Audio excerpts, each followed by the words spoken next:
I've been dreading filming this for exactly a week now. I don't know what to say. I don't either. Man. Sorry, I don't really I don't know what to say.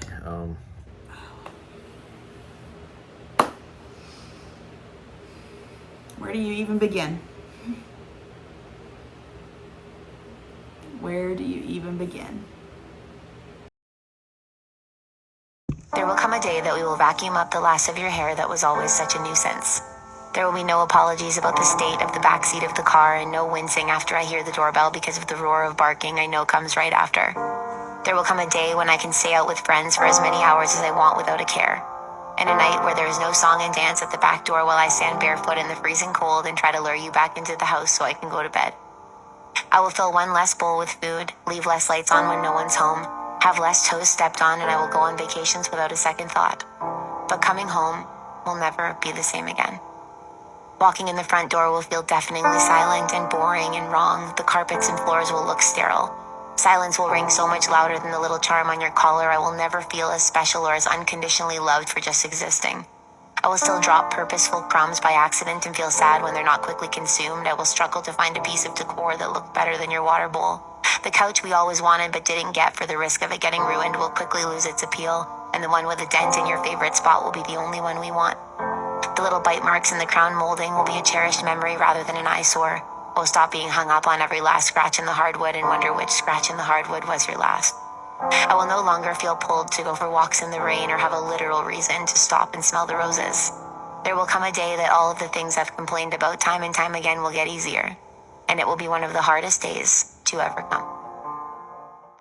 Hey guys, you got both of us here tonight.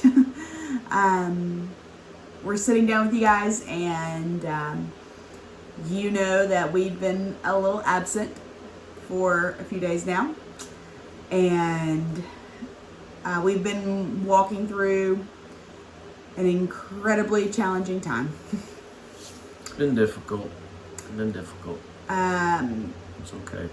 A lot of you were following our journey kind of with Gus, and you know that we've been up and down, just a roller coaster of emotions and results and things with Gus. Several visits from the animal clinic and the veterinarian. Yeah. Different results. Didn't know quite how to navigate through that because you get into, I guess, expertise results from, they're not saying the same thing. Yeah, it was, So, there was not a whole lot of clarity didn't know what to do. regarding what was going on with Gus, and we were just trying to navigate it the best way we knew how. And that wasn't easy, right? Because we were watching him. We knew he was struggling. I'm not gonna say we knew he was suffering, but we knew he was struggling. And last week, Gus went downhill really quick. And we took him back to the vet for the fourth time. Yeah, in a month. Because by this point we had noticed that he couldn't get comfortable, and his right shoulder was bulging out a little bit too much. Then it wasn't normal. And what had happened was the tumor that we did not know that was there was very aggressive and was just expanding rapidly. Yeah. And just took off, and it affected him where he was not able to get comfortable. He couldn't sleep. Couldn't rest. And we just didn't know what to do. Took him back to the vet. That's when they said, this thing's taken off and there's nothing that you can do. Yeah. And then at that moment in time, we were faced with one of the hardest decisions that, of course, you guys have been there. You've been in our shoes before, so you know how we feel. But it was difficult. And we had to make that decision. And he was hurting, and I tell you what, it was very difficult to see him in pain because Yeah. we did not want that, and the dog was miserable. The dog was miserable. He was. He was suffering. So, but he is no longer hurting or suffering. He's extremely missed, and will be missed Forever. forever. Forever. But you guys have been there, you know, kind of the loneliness that we're feeling, trying to navigate through that, and of course we got a little 2-year-old that's missing her dog, and she's trying to navigate through her emotions and feelings, which is fine, and you know, just dealing with that. But you know, she's doing the best she can, and trying to be there for her. So, but it was something that we were not expecting to do when we went to the vet. No, we honestly thought very, very shocked. We were, you know, it was Wednesday. We went to bed. Wednesday night we went to bed, and I don't think Gus slept at all from Wednesday to Thursday. He cried all night long. And by then it was like, yeah, something's bad wrong. And you know so that's not like him at all. He cried all night long. He wouldn't lay down. And you know, it was time for his arthritis shot again, and so we were like, okay, well, we'll just, you know, it's his arthritis shot is due the next day. We'll just go ahead and get it done a day early, and everything will be okay. And that morning we were in the kitchen, and we were in passing. Jonathan just said, "Feel of his shoulder." Yeah, I felt it. It's like a softball almost. Size. Yeah, like bulge coming out of his right shoulder. Yeah, and evidently it was behind his shoulder, pushing his shoulder out. Yeah, if you can imagine. And then I guess it was expanding towards his ribs and whatnot. So you know, anyway, that was the case. But it had grown. I mean, in the 4 weeks we've been dealing with this, it had probably tripled in size. It wasn't, you know, that you couldn't feel that whenever we first started dealing with all of this with him. And the dog was still active. He was. He wanted to play. He wanted to run, and that's why it was so hard, because it was like he was it felt like, looked like that Gus was just fine. Yeah, but it took off. Yeah. So, but anyway, we appreciate you guys. We wanted to give you an update. Yeah. On where we were at, and so we're okay, and appreciate each and every one of you guys, you know, leaving comments and checking in on us. We really do appreciate it. And so, you know, Gus has been so much of our life and so much of our world for 11 years, and he has been through the sweetest of moments with us, and bringing home our girls, and he's been through the absolute hardest moments with us, walking through Jonathan's dad's passing and dealing with career changes and stress, and he has been, I mean, physically by our side through all of that. Yeah. And there's nothing we could do to appropriately honor his life, but we do want to just kind of share with you guys who he was to us and our family. And if for nothing else, you know, this is for Addie and Avery to get to see Gus and to see how he was when he was in the prime of his life, because they never knew him. They never knew him in the prime of his life. You know, he was already old when Addie was born. And they never knew the dog that could jump 4 or 5 feet in the air and catch a frisbee. They never knew the dog that would, I mean, he would run and swim and stop. I mean, they didn't know that dog.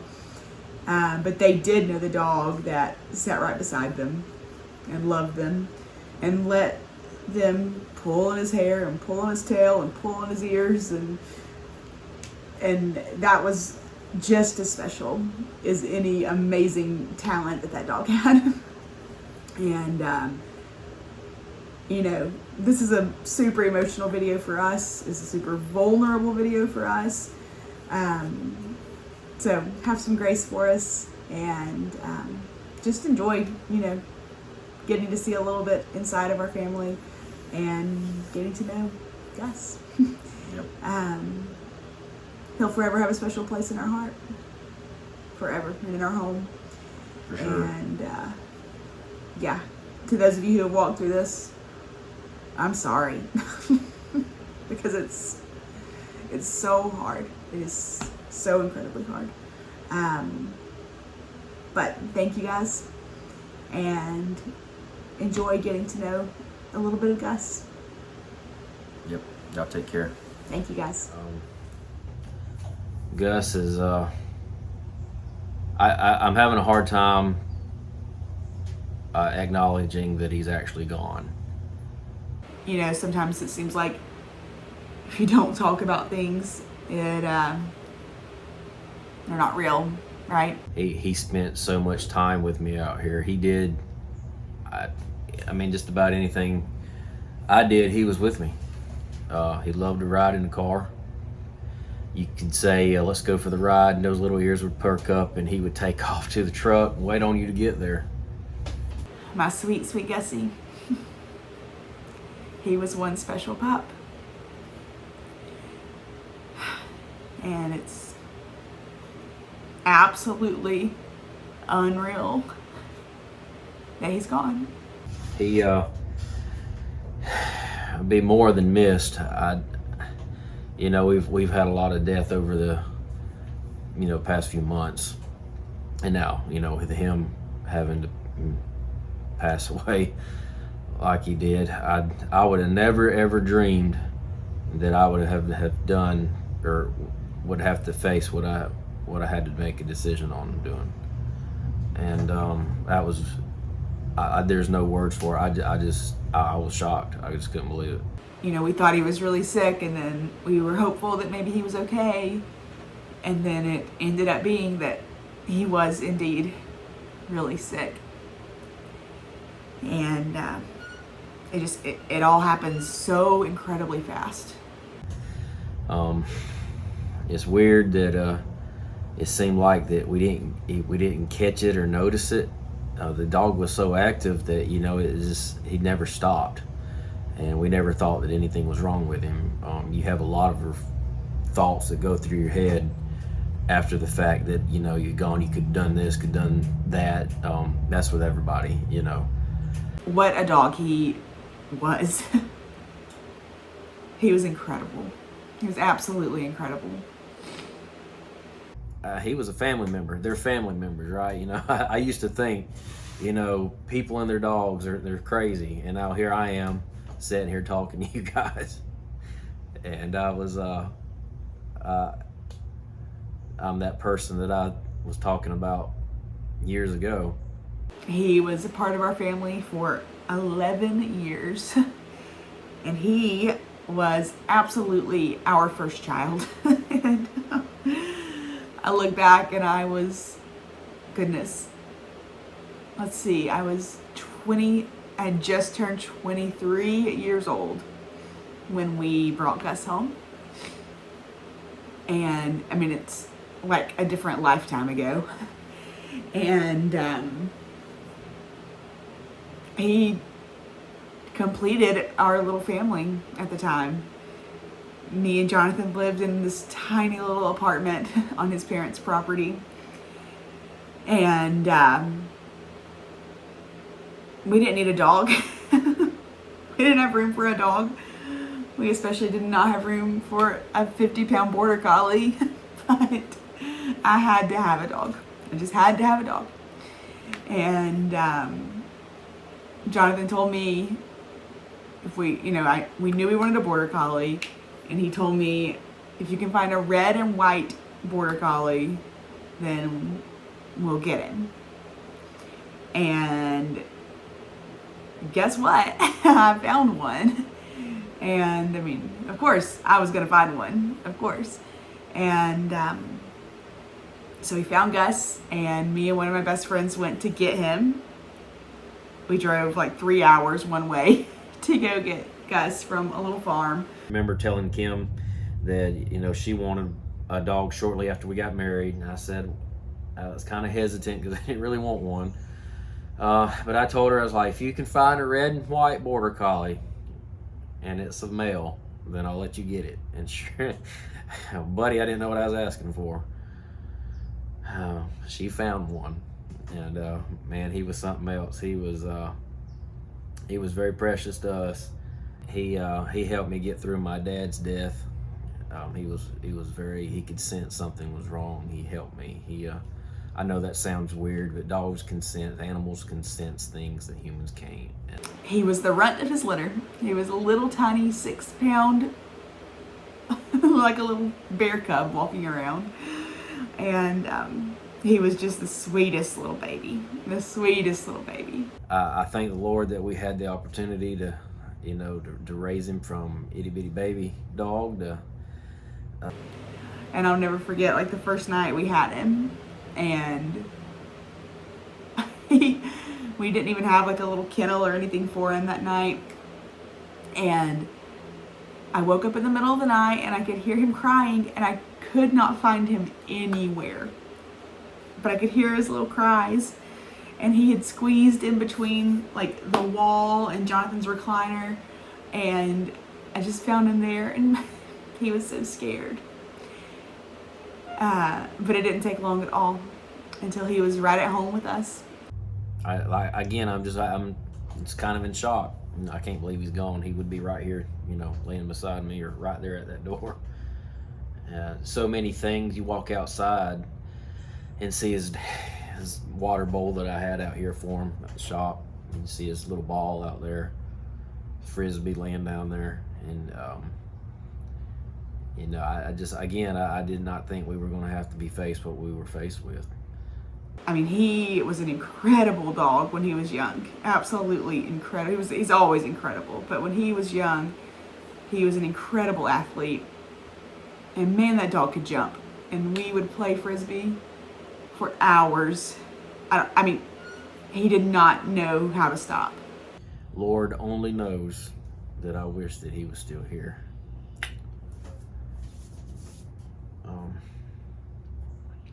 We played frisbee, and we did agility, and we did obedience school, and we did sheep herding, and we did, I mean, you name it, we did it. We did it all together. I guess it hurts a lot because you love so much.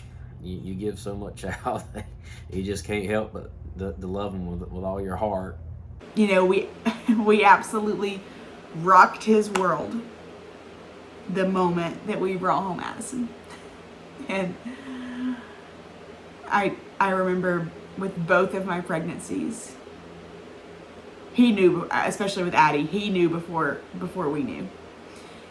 And I remember thinking about how, like, he just was acting different toward me, and he totally knew that I was pregnant with Addie before we had a clue. And with Avery, I struggled a lot at the end of my pregnancy with Avery. I could not sleep. I could not get comfortable. I was up all night long, and I was always on the couch because that's where I could kind of rest. And he always worked his way right into his little spot on the couch beside me. And he would want to be with me, but he would want to be with Jonathan, and he would walk back and forth all night from the living room to our bedroom, because he wanted to be with both of us. He wanted us all together, and that's all that dog wanted all the time, was to be with us. He wanted to be together. He wanted our whole family to be together. Addison's kind of having a hard time. Bless her heart. She cried out in she was sleeping. I mean, she cried out for him during her dreams, I guess, the other night, and that was tough. It hurts so much to have grief yourself, but to watch your kids hurt and to not be able to do anything about it, it's just a whole other bucket full of pain on top of what you're already experiencing. But she's doing good, bless her heart. She's only 2, and if I could, I would have spared her from having to go through that hurt. He was so loyal. I mean, just loyal beyond words. So loyal. For me and my family, we choose to trust the Lord. That's where we put our faith at. He has sought us through He's brought us through many challenges, and I'm sure he has helped each and every one of you that's watching this video.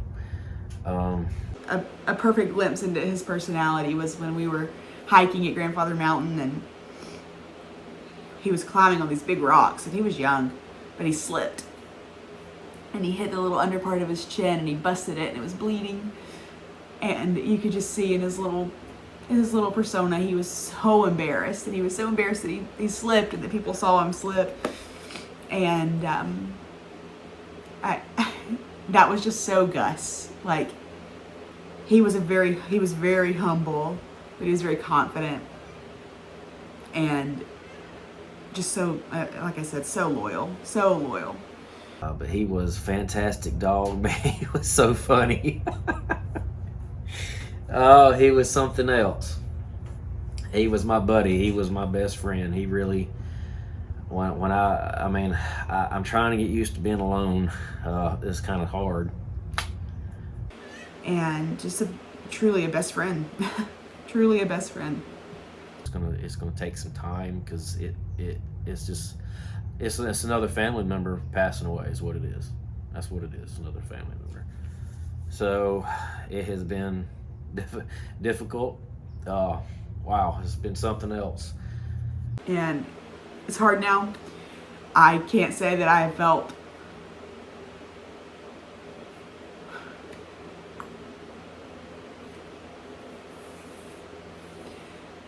I've never felt this lonely.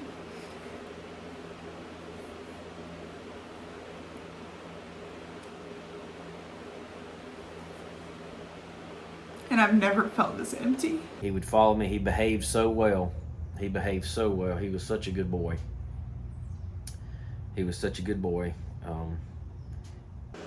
our sweet boy. He was Ruffy's. He was Gustav. He was Sir Gus of Camelot. He was Gaga. He was my Gussie.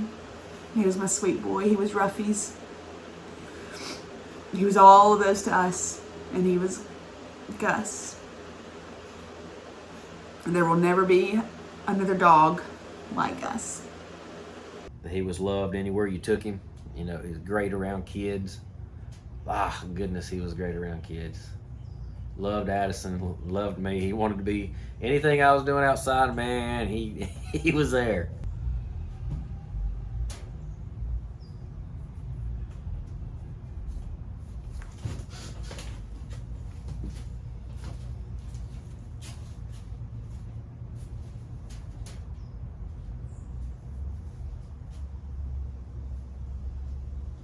We love you guys.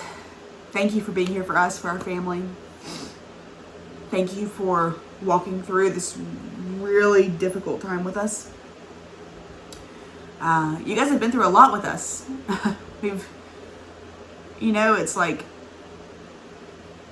you live your whole life and you think, man, I've had it so good. Some people have it so hard their whole lives, and they have it so hard when they're children, and then it's like we hit our 30s and life hit, and man, it's been hard. It just feels like it's been like one loss after another for years now. And in the midst of that, we've been blessed with so much, and with two just incredible children, and an incredible family and marriage, and great friends. But the hard times hit hard. They hit hard. But I'll say this, because I believe it. I absolutely believe it. And we're believing for better. Better is on the way. And that, can look like a lot of different things. And we don't know what that looks like exactly, but better is on the way. And thank you guys for walking through this with us. Thank you so much for the way you've just really poured out your love in your comments regarding Gus so far in this journey that we've kind of been on with him. And I'm so thankful that we had one last really good birthday with Gus. And, there will never be enough. I would give absolutely anything for 11 more. But he's okay. And we're okay.